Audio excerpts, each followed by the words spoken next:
আপনাদের পাশে থেকে উনি আপনাদেরকে তৈরি করেছেন। ওনার সন্তান হিসেবে, ওনার মেয়ে হিসেবে আমার পবিত্র দায়িত্ব এবং কর্তব্য আপনাদের পাশে থাকার, আপনাদের জন্য কাজ করার। আমি আপনাদেরকে কথা দিতে পারি, আপনাদের বোন হিসেবে, আপনাদের মেয়ে হিসেবে আজীবন আমৃত্যু আমি আপনাদের পাশে আছি। নির্বাচন 12 তারিখে চলে যাবে, 12 তারিখও পার হয়ে যাবে। ইনশাল্লাহ আপনাদের সাথে আমার 13-16 তারিখে দেখা হবে, কারণ আপনাদের সাথে আমার সম্পর্ক আত্মার সম্পর্ক, হৃদয় সম্পর্ক, মাটির সম্পর্ক। এই সম্পর্ক নির্বাচন দিয়ে হিসাব করা যায় না, রাজনীতি দিয়ে হিসাব করা যায় না। এটা স্বার্থের সম্পর্ক না, এটা যে আমার বোন হালিমা যে দিয়ে গেল, এটা ভালোবাসার সম্পর্ক, এটা মমতার সম্পর্ক, এটা আত্মার সম্পর্ক। এটা কখনো কখনো কোনো কিছু দিয়ে বিচার করা যায় না। আজকে আমি আপনাদেরকে কথা দিতে পারি, আপনারা যেভাবে আমার বাবাকে 2001 সালে যখন আমার আব্বা মিথ্যা মামলায় জেলে ছিল, আপনারা নিজের গাইডের পয়সা খরচ করে, পকেটের পয়সা খরচ করে তাকে নির্বাচিত করেছিলেন, সংসদে পাঠিয়েছিলেন। আপনারা কিন্তু পিছপা হন নাই। এই ভালোবাসা আমরা কখনোই ভুলি নাই, ভুলবো না। এর প্রতিদান আমি দিতে চাই আপনাদের পাশে থেকে, আপনাদের জন্য কাজ করে। আজকে আমাদের অনেক কিছু করার আছে।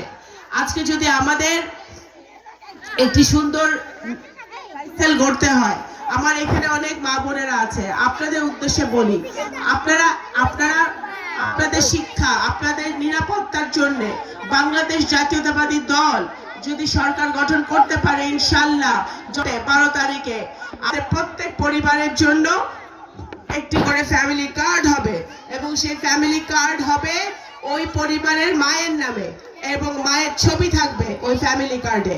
এবং ওই ফ্যামিলি কার্ড ব্যবহার করে আপনারা আপনাদের গ্রামে, আপনাদের ওয়ার্ডে আপনি সুবিধা পাবেন, সেবা পাবেন।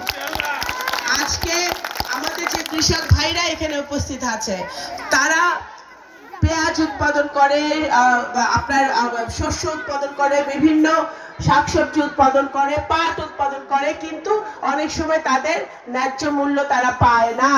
দুর্নীতির কারণে মধ্যস্বত্বভোগীরা আপনাদের সব হলপ করে নিয়ে যায়, আপনাদের কোনো সুবিধা হয় না। বাংলাদেশ জাতীয়তাবাদী দল কৃষক কার্ড ব্যবস্থা করেছে, যদি সরকারে আসতে পারে সেই কৃষক কার্ড ব্যবহার করে আমাদের কৃষক ভাইরা সরকারের কাছ থেকে সুবিধা পাবে, যেন কোনোভাবে তারা বঞ্চিত না হয়। আজকে এই সুবিধাগুলো তো বাংলাদেশ জাতীয়তাবাদী দল ঘোষণা করেছে, অবশ্যই তারা দিবে। তারা বাংলাদেশের আপামর জনতার জন্য বিএনপি কাজ করবে, কিন্তু আপনাদের এই বোন, আপনাদের এই মেয়ে রিঙ্কু কি করবে আপনাদের জন্য? ইনশাল্লাহ আমরা যদি হতে পারি, আমাদের নগরকান্দা সালতায় কোনো ভালো হাসপাতাল নাই, একটা আন্তর্জাতিক মানের হাসপাতাল এখানে তৈরি করতে হবে। আজকে আমাদের এখানে এত মুরব্বীরা আছে, অসুস্থ হলে নগরকান্দা হাসপাতালে সেরকম ভালো চিকিৎসা নাই, ফরিদপুর হাসপাতালে যেতে হয়। আরো বেশি অসুস্থ হলে বা হার্টের সমস্যা হলে বা সিরিয়াস রোগী হলে ঢাকায় যেতে হয়।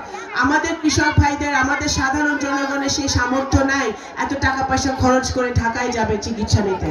ইনশাল্লাহ নগরকান্দা সালতার মাটিতে আমরা ভালো একটা স্বাস্থ্য সেবা হসপিটালের ব্যবস্থা করব, যে এখানে থেকে আমাদের সবাই সেবা নিতে পারবে, আমাদের মা বোনরা সেবা নিতে পারবে। আমাদের এখানে